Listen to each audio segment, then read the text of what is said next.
Assalamualaikum warahmatullahi wabarakatuh.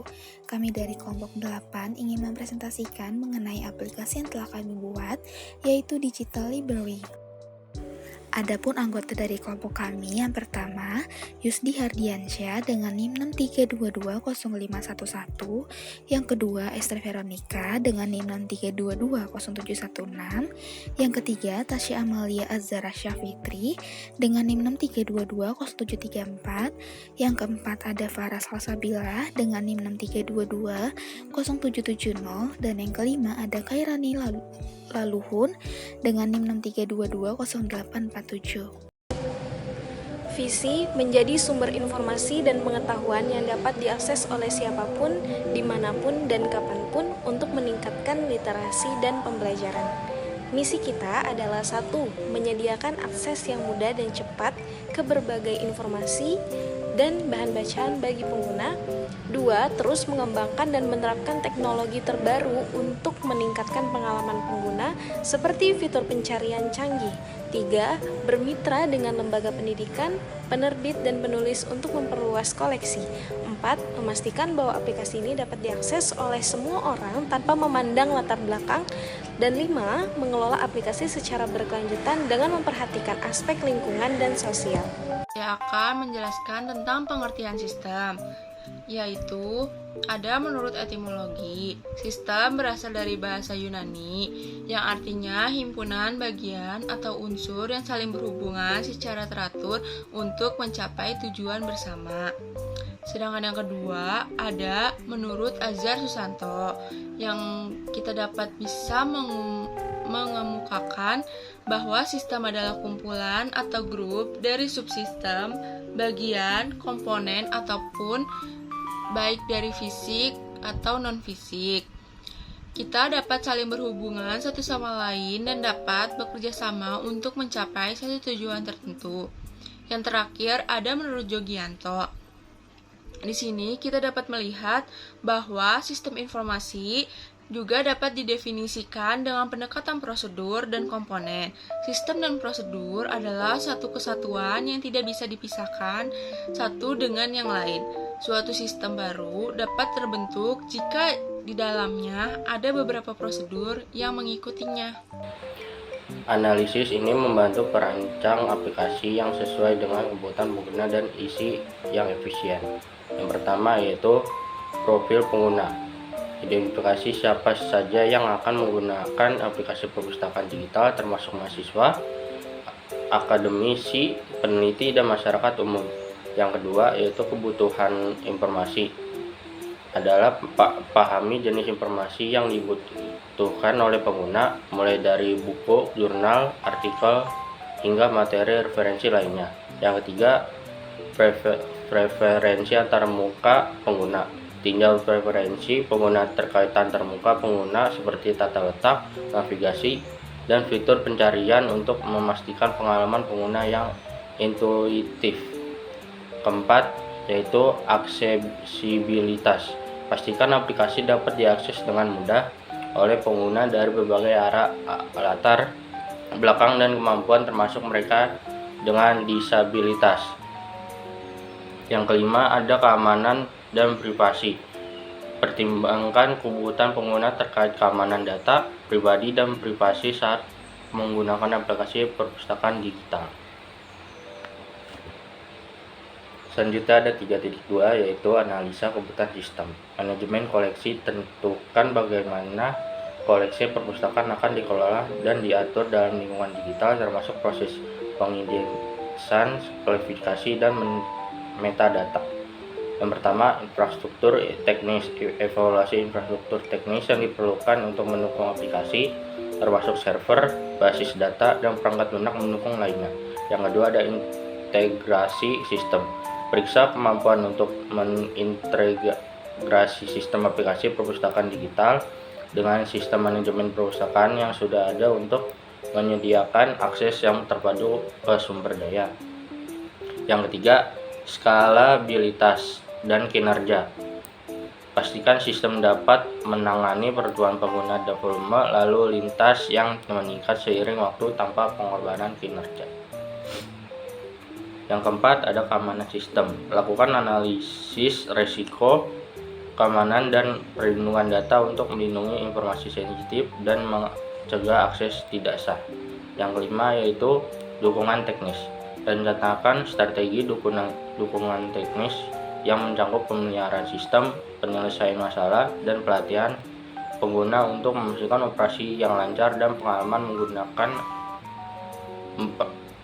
pengguna yang baik.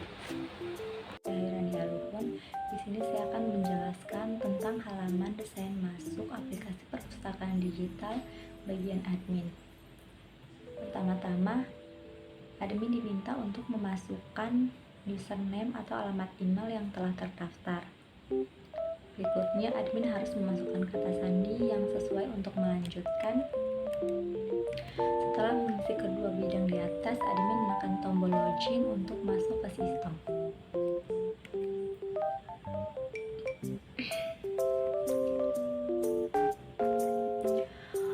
Halaman desain home atau dashboard admin perpustakaan. Setelah berhasil login, admin akan diarahkan ke halaman beranda atau dashboard. Di sini admin dapat mengakses berbagai fitur dan menu yang tersedia, seperti beranda menampilkan ringkasan informasi penting dan statistik perpustakaan. Menu peminjaman mengarahkan admin ke halaman peminjaman buku. For peminjaman memungkinkan admin untuk mencatat dan mengelola transaksi peminjaman buku. Laporan peminjaman buku menyediakan akses untuk melihat dan mencetak laporan peminjaman buku. Kemudian logout, tombol untuk keluar dari sistem dan kembali ke halaman login.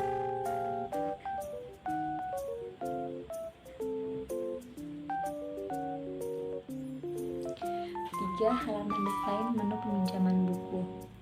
Pada halaman ini, admin dapat melihat data peminjaman buku yang sedang berlangsung. Fitur yang tersedia meliputi nama, ID buku, judul buku, waktu peminjaman, dan waktu pengembalian.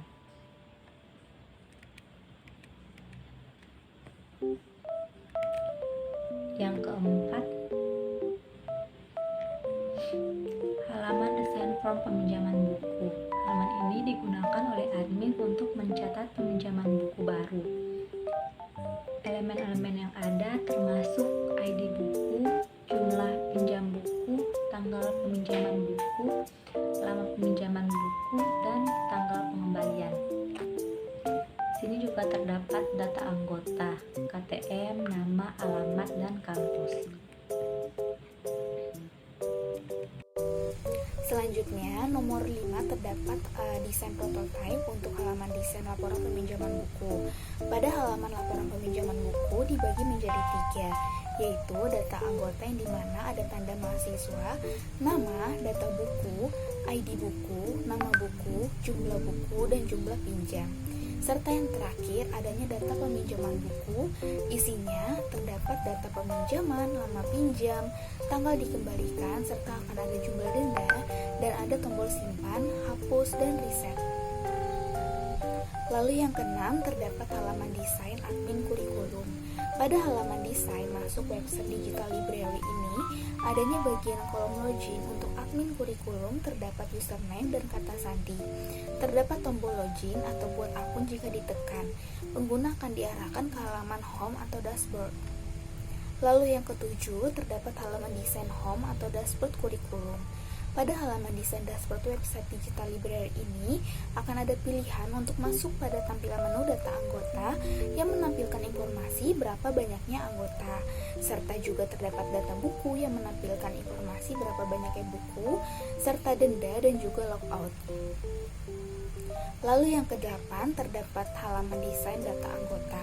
Pada halaman desain data anggota website digital library ini terdapat beberapa pilihan nama anggota yang dimana akan mengetahui nama anggota dan jenis kelamin.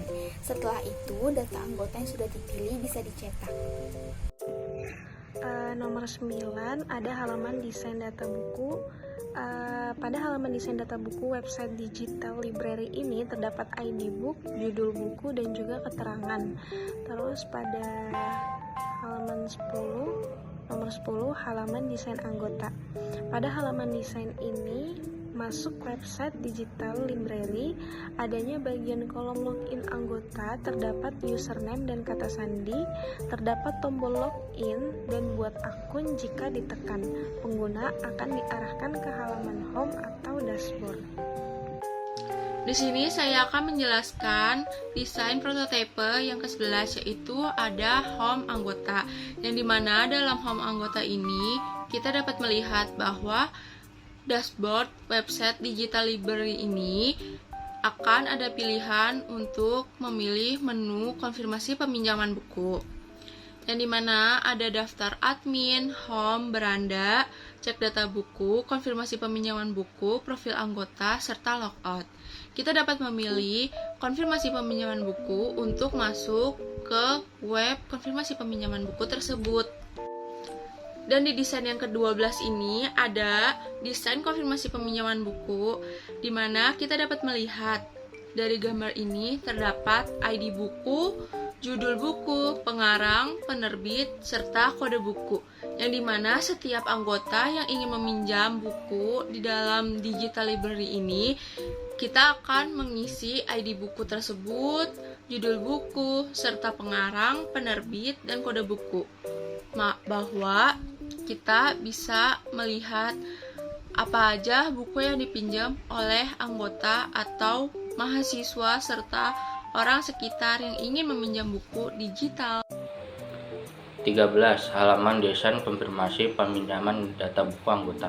Pada halaman konfirmasi peminjam buku data anggota, berisikan data anggota yang dimana ada tanda mahasiswa, nama, data buku, adanya ID buku, nama buku, jumlah buku, dan jumlah pinjam, serta yang terakhir adanya data peminjaman buku isinya data peminjaman, lama pinjam, tanggal dikembalikan, serta akan ada jumlah denda dan ada tombol simpan, hapus, dan reset. Contohnya seperti gambar 3.13, yaitu halaman desain informasi peminjaman data buku anggota. Selanjutnya yang ke-14, halaman desain profil anggota. Pada halaman profil anggota ini, anggota dapat mengubah password dengan mengisi username dan password baru yang akan dipakai. Setelah itu, tekan tombol simpan perubahan dan di sampingnya akan ada data anggota yang berisikan kartu tanda mahasiswa, nama, alamat, serta kampus. Contohnya seperti gambar 3.14, yaitu halaman desain profil anggota. Sekian presentasi dari kelompok kami, kurang lebihnya mohon maaf. Wassalamualaikum warahmatullahi wabarakatuh.